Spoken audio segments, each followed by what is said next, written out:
Sugatan ang 6 na individual matapos sumabog ang isang tangke ng LPG sa barangay NBBS Navotas City nitong Miyerkules. Sa kuha ng CCTV, kita ang mga batang naglalaro sa kalye nang biglang nagkaroon ng malakas na pagsabog.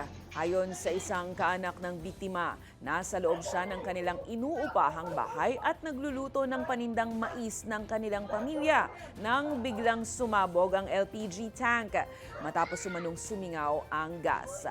Paalala naman ng Navotas CDRRMO, hindi ligtas gamitin sa loob ng bahay ang maliliit na LPG tank na may nakapatong na burner. Nakikipag-ugnayan na ang ahensya sa Bureau of Fire Protection para mamonitor ang bentahan at paggamit ng ganitong LPG tank.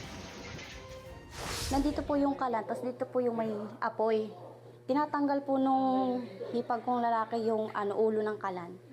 Siguro po sumingaw, hinigop nung apoy yung oxygen ng kalan. Sumabog po bigla.